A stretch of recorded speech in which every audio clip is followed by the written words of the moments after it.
Hi everyone. Today we are going to discuss about Microsoft Excel.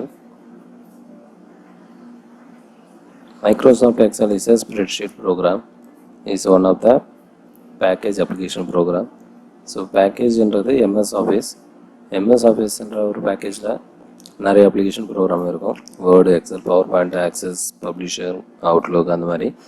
So அதில் இம்பார்ட்டண்ட்டான ஒரு application program பார்த்தீங்கன்னா XL.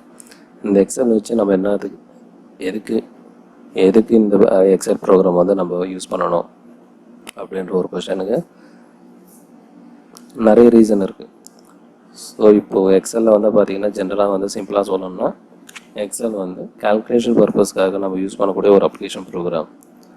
So ஸ்டூடெண்ட்னுடைய mark ஷீட்டை generate பண்ணலாம், சேலரி ஸ்லிப்பர் ரெடி பண்ணலாம், எக்ஸ்பென்ஸ் ரிப்போர்ட், பேங்க்கில் loan.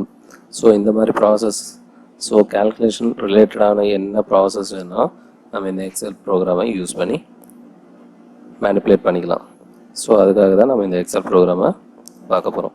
So எக்ஸலில் first basic work பண்ணுறதுக்கு முன்னாடி எக்ஸலினுடைய பேசிக் நாலேஜை நம்ம தெரிஞ்சுக்கணும். ஸோ எக்ஸலில் வந்து நம்ம என்னென்ன பண்ண முடியும், ஃபஸ்ட்டு என்னென்ன ஆப்ஷன்ஸ் இருக்குது, அந்த ஆப்ஷன்ஸை வச்சு நம்ம என்னென்ன பண்ண முடியும், அதுக்கப்புறம் advanced concept, advanced manipulations, functions, formulas, இந்த மாதிரி கான்செப்ட் எல்லாம் நம்ம பார்க்கலாம். ஸோ இப்போ வந்து எக்ஸல் எப்படி ஓப்பன் பண்ணலான்றதை நான் சொல்கிறேன். ஸோ உங்களோட கம்ப்யூட்டரில் வந்து பார்த்திங்கன்னா எக்ஸல் அப்படின்றது எங்கே இருக்கும் அப்படின்னு பார்த்தீங்கன்னா ஸ்டார்ட் பட்டன் ப்ரெஸ் பண்ணிங்கன்னா உங்களுக்கு ஸ்டார்ட் பட்டன் எங்கே இருக்குது அப்படின்றத ஒரு சின்ன கீபோர்டில் நான் உங்களுக்கு சொல்கிறேன். ஸோ இந்த மாதிரி ஒரு கீபோர்டு உங்களுக்கு டிஸ்பிளே ஆகும். இல்லை உங்கள்கிட்ட இருக்கக்கூடிய கீபோர்டில் ஸ்டார்ட் பட்டனுன்னு பார்த்தீங்கன்னா இந்த மாதிரி ஒரு ஸ்டார்ட் பட்டன் இருக்கும். இதை கிளிக் பண்ணி ஆறுன்ற ஒரு பட்டன் இருக்கும். அந்த லெட்டரை ப்ரெஸ் பண்ணிங்கன்னா ரன் கமாண்ட் ஓப்பன் ஆகும். ஸோ இந்த ரன் கமாண்டை ஓப்பன் பண்ணிங்கன்னா இதில் எக்ஸல்னு டைப் பண்ணி ஓகே, தட் மீன்ஸ் என்டர் அடிச்சிங்கன்னா ஆட்டோமேட்டிக்காக எக்ஸல் நம்மளுக்கு ஓப்பன் ஆகும். ஸோ இது வந்து ஷார்ட்கட்டில் உங்களுக்கு நான் சொல்லித்தரேன். நீங்கள் ஸ்டார்ட் பட்டன், ஆல் ப்ரோக்ராம்ஸ், இல்லை நீங்கள் எக்ஸல்ன்றது ப்ரோக்ராம்ன்றதை சர்ச் பண்ணி வர்றதுக்குள்ளே ஷார்ட்கட்டில் உங்களுக்கு ஈஸியாக நம்ம ஓப்பன் பண்ணுறதுக்காக இந்த மெத்தடை உங்களுக்கு டைரெக்டாக சொல்கிறேன். ஸோ இந்த எக்ஸல் ரன் கமாண்ட் யூஸ் பண்ணி நம்ம ஓப்பன் பண்ணலாம். எக்ஸல் ஓப்பன் ஆகணுன்னா இந்த மாதிரி ஒரு இன்டர்ஃபேஸ் ஓப்பன் ஆகும். இந்த இன்டர்ஃபேஸில் ரீசன்ட் ஃபைல்ஸ் இங்கே இருக்குது, இங்கே பிளாங்க் ஒர்க் புக் இருக்குது. ஸோ இதெல்லாம் வந்து பார்த்திங்கன்னா டெம்ப்ளேட்ஸ். இப்போ டெம்ப்ளேட்ஸ்ன்றது என்னென்னா ப்ரீடிஃபைண்டாக அவங்களே ஒரு சில கான்செப்டெல்லாம் எக்ஸலில் போட்டிருப்பாங்க.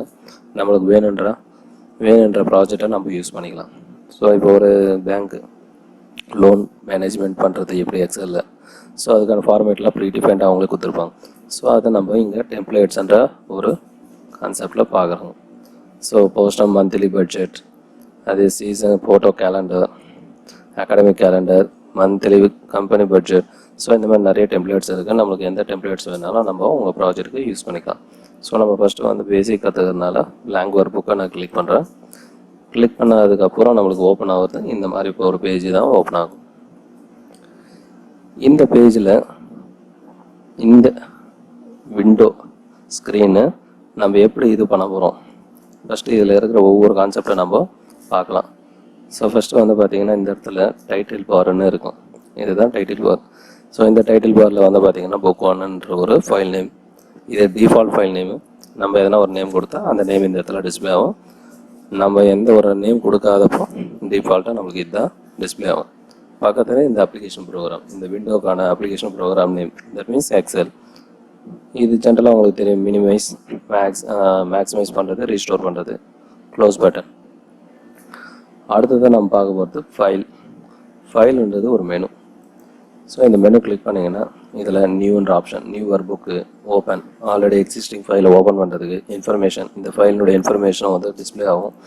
ஸோ இந்த ஃபைல் வந்து எவ்வளோ சைஸு, இந்த கம்ப்யூட்டர், அவங்களுடைய அக்கௌண்ட் நேமு, எல்லா டீட்டெயில்ஸ் வரும். நெக்ஸ்ட் வந்து சேவ்ன்றது நம்ம இந்த ஃபைலை சேவ் பண்ணுறது, சேவ் ஆஸ்ன்றது ஆல்ரெடி சேவ் பண்ண ஃபைலை இன்னொரு நேம் கொடுத்து சேவ் பண்ணியிருக்காரு. ஸோ நெக்ஸ்ட்டு பிரிண்ட்டுன்னு கொடுத்திங்கன்னா இந்த எக்ஸல் ஃபைலை நம்ம பிரிண்ட் பண்ணிக்கலாம். ஸோ இந்த பிரிண்ட்ன்றதை மட்டும் நான் உங்களுக்கு ஒரு கம்ப்ளீட் வீடியோவை நான் அடுத்த செஷனில் போடுறேன். ஸோ இப்போ பேசிக் மட்டும் நம்ம பார்க்கலாம்.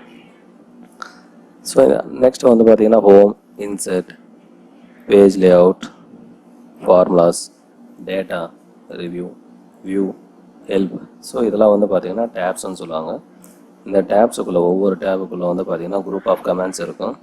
குரூப் ஆஃப் கமெண்ட்ஸில் நிறைய ஆப்ஷன்ஸ் இருக்கும். இந்த ஆப்ஷன்ஸை பேஸ் பண்ணி தான் நம்ம இந்த எக்ஸலில் ஒர்க் பண்ண போகிறோம். ஓகேங்களா? ஸோ இந்த ஆப்ஷன்ஸ் எல்லாம் நான் ஒவ்வொரு எக்ஸசைஸ், ஒவ்வொரு ப்ராக்டிக்கலாக நம்ம அசைன்மெண்ட்டு பார்க்குறப்போ உங்களுக்கு இந்த ஆப்ஷன்ஸ் எல்லாம் நம்ம எப்படி யூஸ் பண்ண போகிறோன்றது ஆட்டோமேட்டிக்காக உங்களுக்கு தெரியும் நான் சொன்னேன். அடுத்தது வந்து பார்த்திங்கன்னா இது நேம் பாக்ஸ்ன்னு சொல்லுவாங்க. இந்த நேம் பாக்ஸ்ன்றது என்னென்னா நம்ம கர்சர் எந்த பாக்ஸில் இருக்கோ அந்த பாக்ஸினுடைய நேமை இங்கே டிஸ்பிளே ஆகும். ஸோ இப்போ இந்த கர்சர் எங்கே இருக்குன்னா டி காலமில் 4th ரோவில் இருக்குது. ஸோ D4ன்றது காமிக்குது. அதுதான் நேம் பாக்ஸ்ன்னு சொல்கிறது. அடுத்தது இது வந்து பார்த்திங்கன்னா ஃபார்முலா பார். இப்போ உங்களுக்கு நேம் வரும். ஸோ இங்கே நீங்கள் கர்சர் வச்சாவே ஆட்டோமேட்டிக்காக நம்மளுக்கு காமிக்கும். பாருங்கள், ஜஸ்ட் இந்த இடத்துல நான் கர்சர் வச்சுருக்கேன். இந்த கர்சர் வைக்கிற இந்த பிளேஸ் தான் நம்ம ஃபார்முலா பார்னு சொல்லுவாங்க. ஸோ ஃபார்முலா பார் அப்படின்றது என்னது அப்படின்னா நம்ம ஃபார்முலாவை டைப் பண்ணிக்கிற ஒரு இது. நாட் ஓன்லி ஃபார்முலாவை, நீங்கள் ஒரு செல்லில் ஒரு பாக்ஸில் நீங்கள் என்ன டேட்டா டைப் பண்ணாலும் அந்த டேட்டா வந்து நம்மளுக்கு இங்கே டிஸ்பிளே ஆகும். ஸோ இங்கே வச்சு நம்ம எடிட் பண்ணிக்கலாம். ஓகேங்களா? ஸோ இது அடுத்தது வந்து பார்த்திங்கன்னா இது ஏபிசிடியில் இருக்கக்கூடிய இதெல்லாம் மொத்தமே காலம்ஸ். ஸோ வெர்டிகலாக இருக்கிறதெல்லாம் காலம்ஸு. ஸோ இந்த மாதிரி காலம்ஸை எப்படி ரெப்ரசன்ட் பண்ணியிருக்காங்கன்னா ஆல்ஃபபெட்டிக் ஆர்டராக ரெப்ரசன்ட் பண்ணியிருக்காங்க. நெக்ஸ்ட் வந்து ரோ வந்து 1 2 3 இந்த மாதிரி நியூமரிக்கலில் ரோ வந்து ரெப்ரசன்ட் பண்ணியிருக்காங்க. ஸோ ரோவும் காலம் சேர்ந்தது தான் ஒர்க் ஷீட். தட் மீன்ஸ் இது தான் ஒர்க் ஷீட்டுன்னு சொல்லுவாங்க. இந்த ஒர்க் ஷீட்டை தான் நம்ம என்ன சொல்கிறோன்னா rows and columns. That means worksheet is nothing but combination of rows and columns அப்படின்றத கூட நம்ம சொல்லலாம். ஸோ ஒரு ஒர்க் ஷீட்டில் என்ன இருக்கும் அப்படின்னு பார்த்தீங்கன்னா collection of rows, collection of columns. இதை வச்சு நம்ம கேல்குலேஷன் பண்ணுறதுக்காக இந்த மாதிரி ஒரு ஃபார்மேட்டில் கொடுத்துருக்காங்க மைக்ரோசாஃப்ட் கம்பெனி. இப்போ இந்த மாதிரி எத்தனை ரோஸ் இருக்குன்னு பார்த்தீங்கன்னா நிறைய ரோஸ் இருக்குது. கிட்டத்தட்ட சம் thousands ஆஃப் ரோஸ் இருக்குது. அதை நீங்கள் பார்க்கணுன்னா இது பாருங்கள்.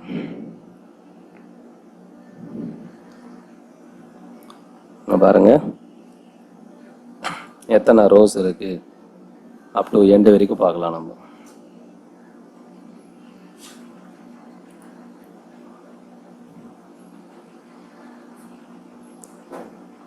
ஸோ இதில் வந்து பாருங்கள் சார் இந்த மாதிரி எத்தனை ரோஸ் இருக்குது அப்படின்னு பார்க்கறதுக்கு நம்மளுக்கு ஒரு ஷார்ட்கட் கீ Ctrl+Home இல்லை எண்டுன்னு கொடுத்தீங்கன்னா ஆட்டோமேட்டிக்காக நம்மளுக்கு வரும்.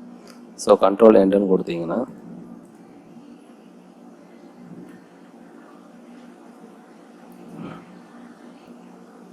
கண்ட்ரோல் எண்டு கொடுத்தீங்கன்னா எத்தனை ரோஸ் லாஸ்ட் ரோ காமிக்கும். நம்மளுக்கு எத்தனை ரோஸ் இருக்குன்னு பார்த்தீங்கன்னா 1,48,576 ரோஸ் இருக்குது. அதே மாதிரி காலம்ஸும் நம்மளுக்கு நிறைய இருக்குது. ஸோ அந்த எத்தனை காலம்ஸும் பார்த்தீங்கன்னா எக்ஸ்எஃப்டி. ஸோ இது வந்து ஆல்ஃபபெட் ஆர்டரில் இருக்குது. ஸோ இது வந்து பார்த்திங்கன்னா சம் 500க்கு மேலே நம்மளுக்கு காலம்ஸ் இருக்குது. ஸோ இதுதான் நம்ம சொன்னோம். ஸோ இப்போ நம்ம ஸ்டார்டிங் காலமுக்கு ஸ்டார்டிங் ரோக்கு போயிடலாம். ஸோ ஸ்டார்டிங் காலமுக்கு ஸ்டார்டிங் ரோக்கு வந்தாச்சு. ஸோ இந்த மாதிரி collection of rows, collection of columns சேர்ந்தது தான் ஒர்க் ஷீட்டுன்னு சொல்லுவாங்க.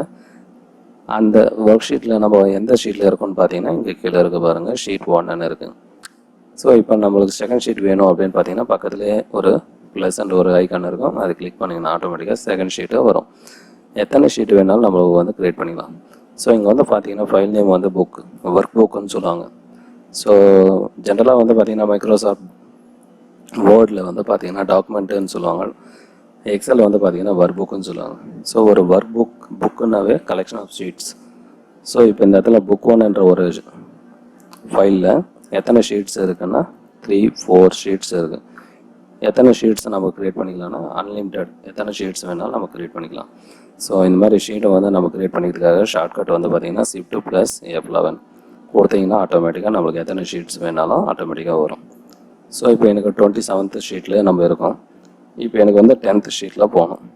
ஸோ இந்த 10th ஷீட்டுன்றது இங்கே எங்கே இருக்குதுன்றது நமக்கு தெரியல. ஸோ அதுக்காக நம்ம என்ன பண்ணோன்னா இந்த இடத்துல மவுஸை வச்சு ரைட் கிளிக் பண்ணிங்கன்னா எத்தனை ஷீட்ஸ் மொத்தம் இருக்குன்றது இங்கே காமிக்கும். ஸோ இப்போ 10th ஷீட் அப்படின்னு பார்த்தீங்கன்னா 10 ஷீட் 10 எங்கே இருக்கோ அங்கே கிளிக் பண்ணி ஓகே கொடுத்தீங்கன்னா ஆட்டோமேட்டிக்காக ஷீட் 10க்கு நம்ம ஆக்டிவில் இருக்கும். ஸோ இந்த மாதிரி நம்ம எத்தனை ஷீட்ஸ் வேணாலும் க்ரியேட் பண்ணிக்கலாம். ஓகேங்களா. ஒரு புக்கில் எத்தனை ஷீட்ஸ் வேணாலும் இருக்கும். ஸோ அதுதான் ஒரு ஒர்க் புக்குன்னு சொல்லுவாங்க. அடுத்தது வந்து பார்த்தீங்கன்னா இது வந்து ஹரிசாண்டல் ஸ்கோரல் பார், இது vertical scroll bar. Vertical scroll பார்ன்றது எதுக்குன்னா டாப் அண்ட் பாட்டமை மூவ் பண்ணிக்கிறதுக்காக. ஸோ டேட்டா வந்து டாப் பேஜ்லேருந்து பாட்டம் வரைக்கும், பாட்டம்லேருந்து டாப் பேஜ் வரைக்கும் நம்ம மூவ் பண்ணி பார்த்துக்கலாம். அதுக்காக வெர்டிக்கல் ஸ்கோரல் பார். ஹரிசாண்டல் ஸ்கோரல் பார்ன்றது என்னென்னா left to right, right to left. So சைடில் வந்து நம்ம மூவ் பண்ணிக்கிறதுக்காக நம்ம ஜஸ்ட் அந்த ஹரிசாண்டல் ஸ்கோரல் பார் யூஸ் பண்ணோம். அடுத்தது வந்து பார்த்திங்கன்னா ஜூம். ஜூம்ன்றது உங்களுக்கு தெரியும். ஸோ பேஜை வந்து நம்ம எவ்வளோ வேணாலும் ஜூம் பண்ணிக்கலாம். ஸோ டிஃபால்ட்டாக வந்து நம்ம 100, அதான் நார்மல் வியூ. ஸோ 100ன்னு கொடுத்தது நம்ம அந்த வியூவில் வச்சுருக்கோம். ஸோ இந்த வியூவில் தான் நம்ம வச்சு ஒர்க் பண்ண போகிறோம்.